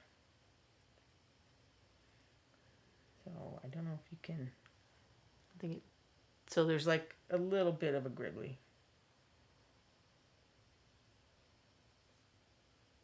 But works great.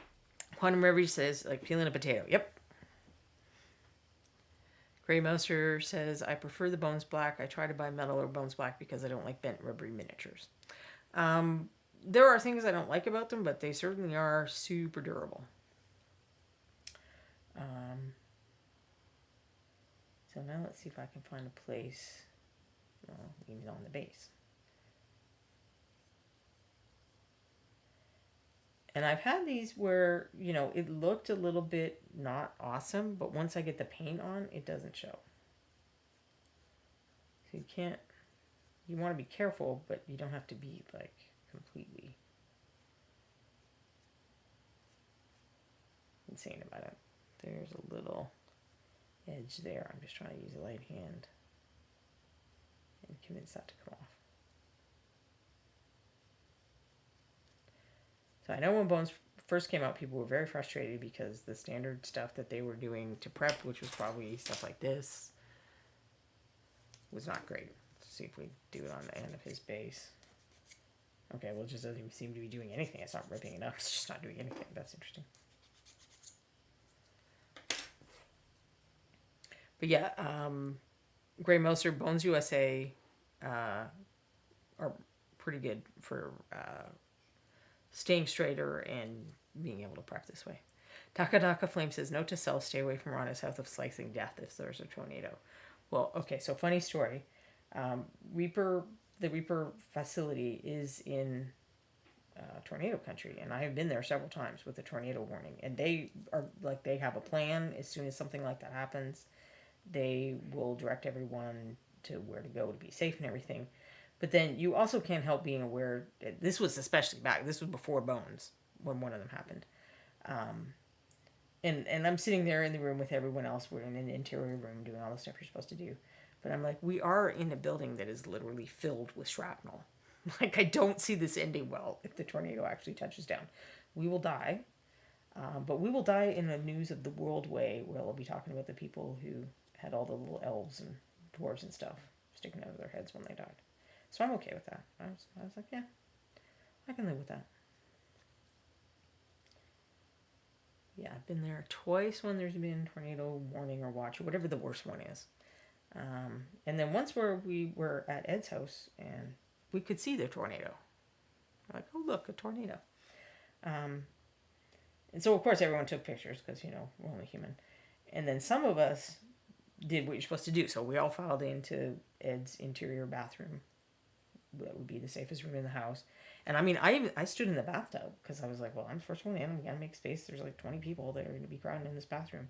And only 3 of us went. So it was the Canadian, the Californian, and a guy who works for OSHA. We're the only people who were like, you know what, let's do the safety thing. Let's do the safety thing that we're supposed to do.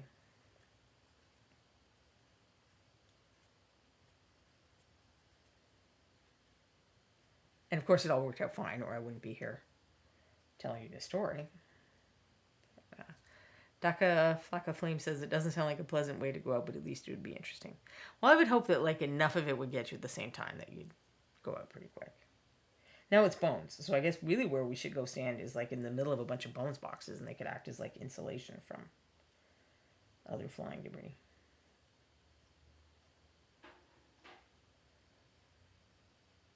But I bet they have a more sensible plan than whatever I'm coming up with. So I find the file works just fine on these. I will still sometimes, if I can, do the scraping because it's usually pretty clean. I find it doesn't look quite as clean as it looks when you do it on resin. But then once I get the paint on, it's fine. Oh, actually, that's the scalpel blade. I like the X-Acto blade more for scraping. And actually, my mom is one of those people who's like funny about knives. So I did not grow up with a lot of information on how to use knives well. Because the main answer was just don't use them at all.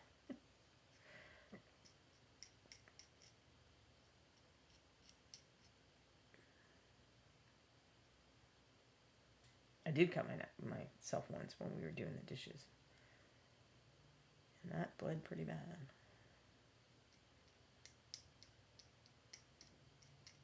And I was trying not to show her, freak her out. But eventually I was like, well, this bleeding isn't stopping, so perhaps you could help me with the Band-Aid. So yeah, I'm not confidence inspiring with the knife stories, am I? Okay. I'm an old person, so I've had time for things to happen to me. So here's an area where I might let it go kind of under this, frilly pants cuff. I might just live with that. I'm going to have to paint this figure now that I've prepped it for you guys, right? But it's not Christmassy, so we'll have to wait until January, I think. It can be our New Year hair. I don't know what would make it a New Year hair exactly, but I have several weeks to ponder that, I guess.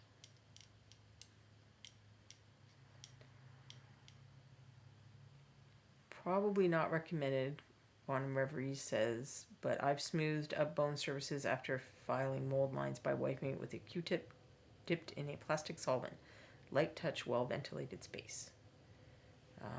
Grey Mouser says, I had been at the tent trailer park that got lambasted some years ago before it happened at Pine Lake, Alberta. Poked a hole in my... Oh, that wasn't the...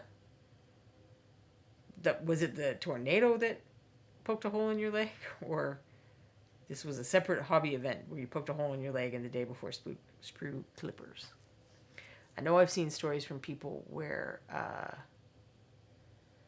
they've dropped their knife, and it's gone straight down and into their foot or into their leg.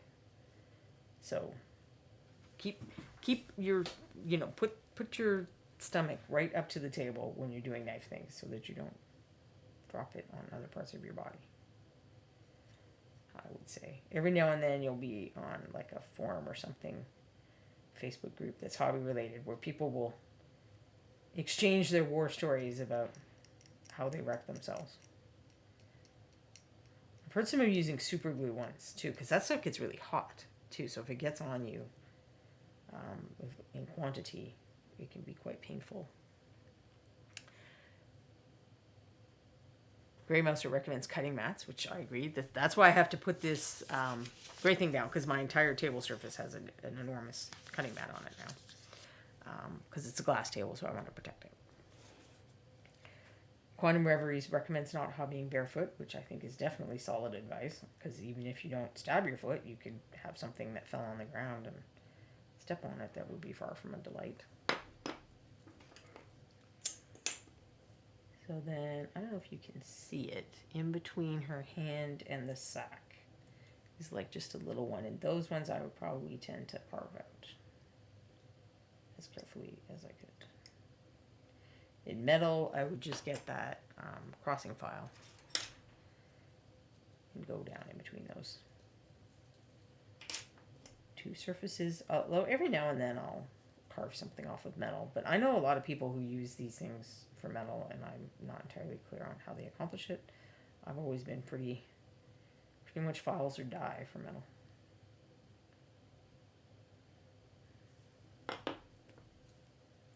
Nico says, I have a scar on my knee from my stupid younger days of mini prepping. Do not recommend.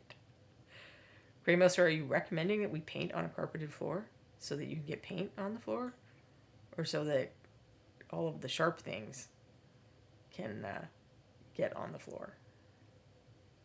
Because I've had paint on the floor. It did not turn out well for me.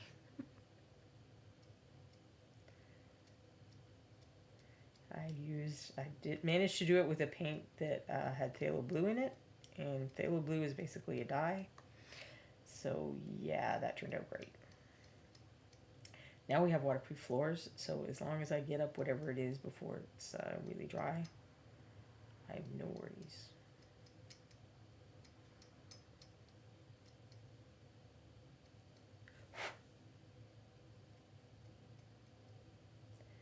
And then the step that I'm not showing you that I would do with all of these miniatures, bones black, metal, resin. I guess I won't be doing it with that plate because I'm only going to be painting parts that are already covered. Although I might wipe it down a little. Is my next step. After I do all this stuff where I'm handling it a bunch, and then if I was going to make a base, I would probably do that at this point as well. You know, build some putty up, do some other stuff. I'm handling it a bunch. I mean, I like to wash my hands before I sit down to do hobby things so that I have minimal amounts of oil or whatever on them. But just to be extra sure, and especially with these bones, I find this is helpful. Because also people will have handled these while packaging them. You know, they're taking them out of the molds or the boxes or whatever, and they're touching them and they're putting them in the little blister packs. This is how there's a machine called the Will to Pain, and they put these little cups in it in a circle. So there's different size inserts for the Will of Pain depending on the size of the blister. Then they just go down the row, you know, the circle, and put all the dudes in. And then they put the papers over, and then they do something, and it heat seals it. So there's not like a heat activated glue on the paper. So people have handled your miniatures. Quality control has handled your miniatures to look at them. People who might have just eaten greasy sandwiches have handled your figures, if nothing else. So I like to put everything into... I used to wash them with just soap and water, and that works. But even better is I have a Tupperware that I've got isopropyl alcohol in. I soak them in there for 5 or 10 minutes, take them out, let them dry, and they're ready to paint.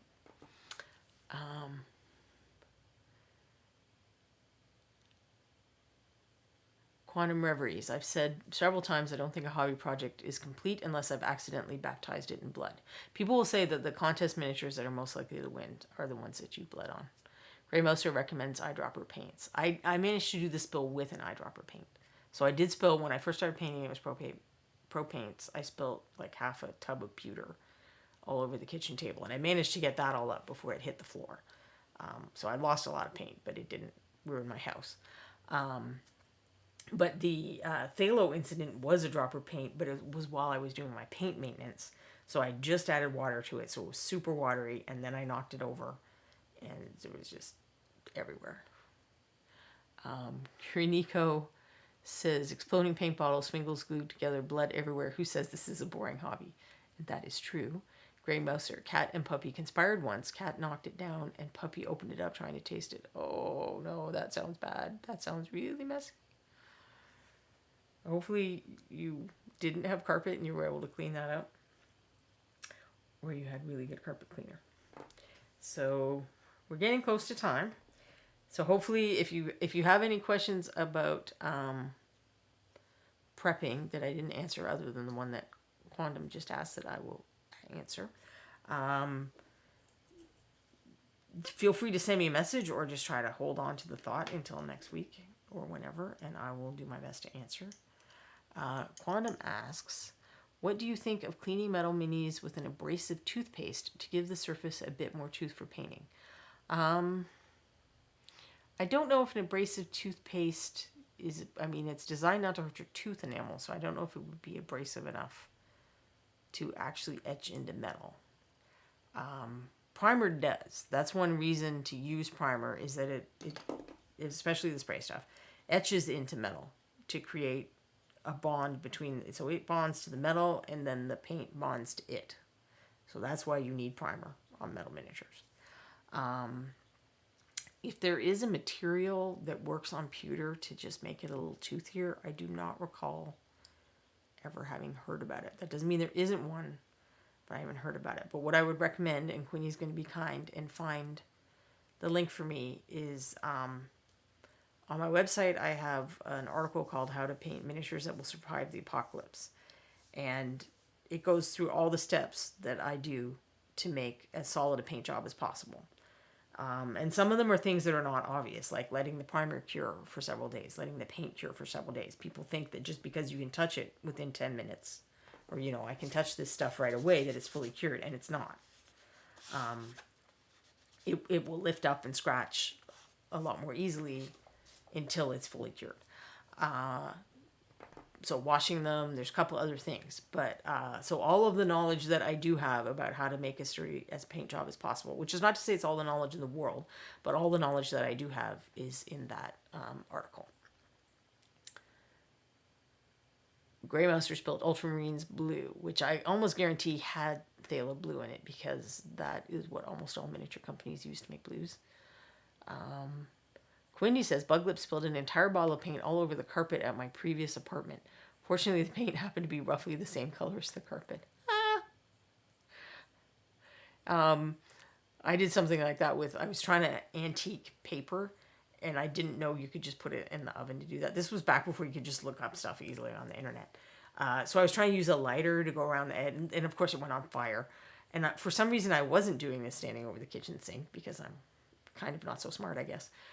So I'm running down the hall to try to get to the sink, and I dropped it on the floor. But luckily the carpet we had, this was the 80s, and it was an apartment, so it was kind of hideous.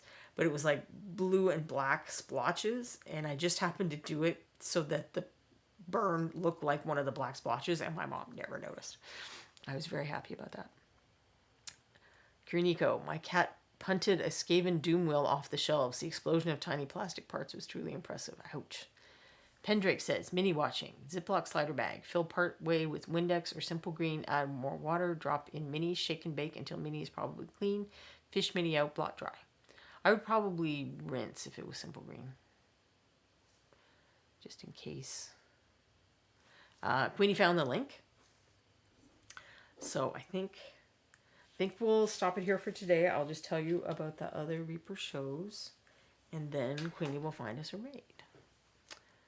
So let me go back to this view and also stop blinding you. I get the cheat sheet. All right, so Monday to Fridays, you can enjoy Anne at 11:30 a.m. Texas time, which is Central. Monday is me at 2. Tuesday is the Crow's Nest at 5 p.m. I do not have any hints of who the guest might be this week. Last week was Christine. If you want to hear a little more about how she sculpted the Gingerbread Man, you could watch the video on demand of that. Wednesday is Miniatures Den with the Italian painter Luca, and I believe that starts at 1 p.m. now. Thursday is the Crafty Creative with Josh Foreman, and that's at 2 p.m. So there's a person to go ask. Like he probably works with all kinds of chemicals and materials and tools and stuff that I have zero clue about. So that would be a good person to ask them these questions to. Then you have Reaper Live at 6, which is everybody's favorite show because you get to win free stuff. Then Friday, every Friday, you get Reaper Land at 3 p.m. But every other Friday, which includes this coming Friday, you get Reaper Errant, which is when some of the artists play in a role-playing game that is organized by Nightheart Gaming. So there's these great board setups and figures and the most excellent DM, Frank, and it's really cool, and we have a ton of fun. And I think that's everything, although I've heard rumors that they're working on more stuff, so that'll be cool. I look forward to seeing what else we get. Oh, thank you, everyone who's thanking me for the show. I appreciate that. Nomad Zeke uses a salad spinner for washing minis. Okay, that does sound fun. Grey Mouser has been fostering cats. That is very kind of you. Thank you for doing that.